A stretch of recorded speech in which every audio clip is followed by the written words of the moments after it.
when I was younger, in 5th grade, I moved here to Texas with no friends. But I met my two best friends, Brooke and Delonte. And we were all three pretty much inseparable through middle school up until our freshman year when they went to the other high school in the district. We tried staying in touch, but we were all busy. I was adjusting to this new school, and we just couldn't keep in touch as much. So this last New Year, New Year's Eve actually, I took a test that wasn't exactly normal for teenagers, and I found out that I was pregnant. So I didn't know how to tell Brooke, who was the person I told everything before. I didn't know how to tell her because we didn't know how to communicate anymore. It just wasn't there. So Delonte happened to be coming over that afternoon because we were going to have to work that evening. And I told him, and hearing a reference to me and the word pregnant out loud was just surreal. And I couldn't tell my mom because I felt like I was going to let her down. She, being Hispanic, being a single mom, like, I didn't want to fall into that stereotype of young Hispanic teenagers getting pregnant and then getting out of school. Like, that wasn't my plan for life, but, you know, I had to tell somebody. So I told Delonte. And he didn't really say much. He wasn't mad. He was just being a good guy because he didn't know what to do. He just let me cry and bawl for like 2 hours because he's that awesome. And that evening, before we had to go to work, we stopped at my friend Michaela's house because they were having a little party for New Year's. And she and I had kind of become closer recently, so I thought, and her mother was a teacher, so I knew she would give me good advice. So I told her mom, and her mom literally fed me my lines to tell my mom when I was ready. And they were, it could be worse. I'm still going to graduate and I'm not on drugs, but I'm going to have a baby. And she gave me this other advice that I still live by whenever I'm going to tell anybody, is be like a duck on water. Their feathers repel water, just like I will repel whoever, my mom in particular at that moment, her fury. So that night when we went into work, I was not ready to deal with drunk people because I just found out I was pregnant and there was incompetent idiots, a cop, and I ended up having to wipe somebody's pee off a booth.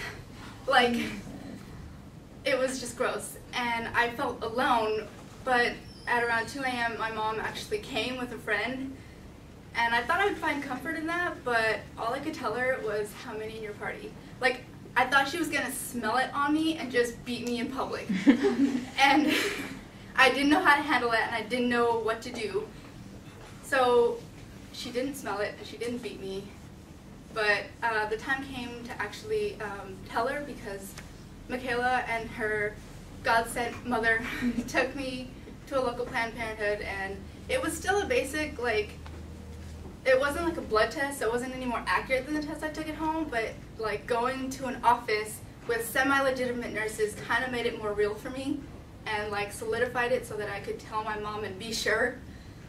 So Michaela sacrificed herself and let me drag her to tell my mom, and I like gagged my lines out to my mom while I was breaking down, and she, because I needed Michaela, and she was just on her phone, but she was there because I needed a witness in case my mother choked me out or something. But the thing is, nothing happened. My mom kind of gave me this look of sympathy and was like, well, life's going to get really tough. And she gave me the whole, I still love you, and I don't know why you brought a witness spiel. And I remember feeling ashamed. Well, first relieved because she didn't choke me out or something.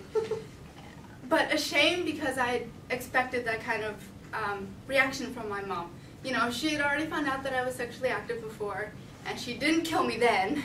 So I guess it was just, I couldn't understand why I had expected that kind of reaction from my mom.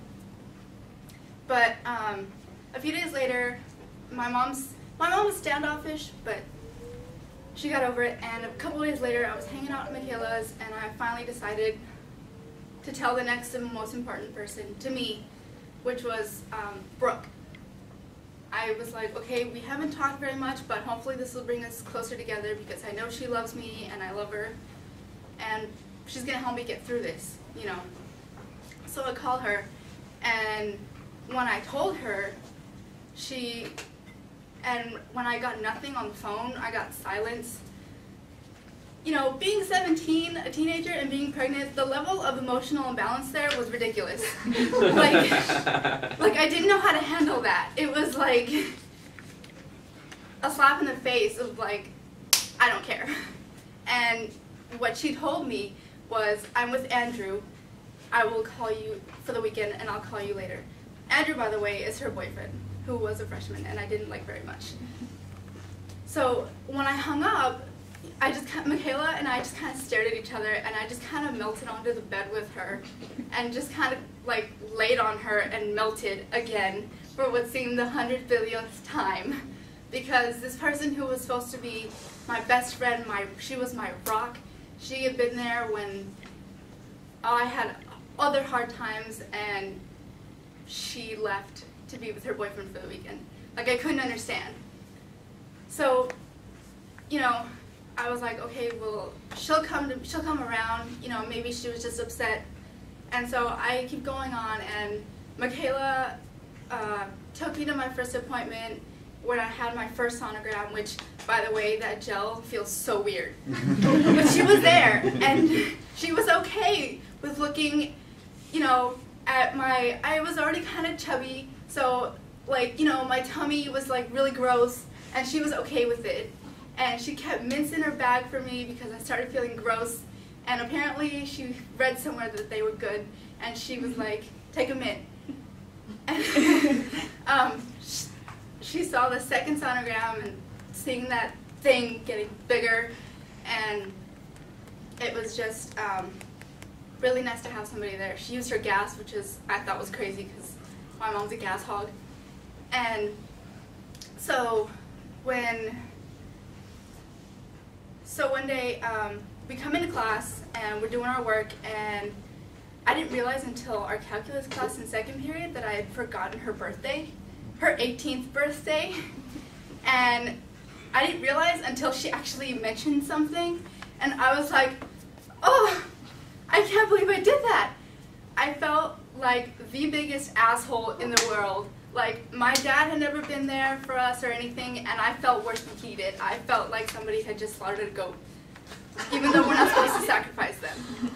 And I felt so bad. So when that day with school let out, I went to the local Dollar General as a waitress. That's all I can afford. I grabbed a big bag of, like, the big family size of Cheetos Puffs, which are her favorite chips. I grabbed a card. I took Garrett with me, and he grabbed this card that said something to the effect of, I'm sorry, I forgot your birthday. And the inside was really, really bad, but I was like, the outside is good enough. And I grabbed a balloon at the register, and when I got home, I called Michaela, and I was like, I need you to stop by before you go renew your license. And when she got here, and I opened the door, and I gave her her gift, she gave me this huge, like, forgiving hug. She wasn't upset to begin with, but I just felt so bad. She gave me this huge hug, and I just, again, like, melted into her for like, again, I couldn't believe that I was crying that bad for forgetting somebody's birthday. And in that moment, I realized that Brooke wasn't the one who was going to take care of me and be my interim baby daddy like Michaela had become. Michaela had literally named herself my baby daddy, and I think I'm okay with that.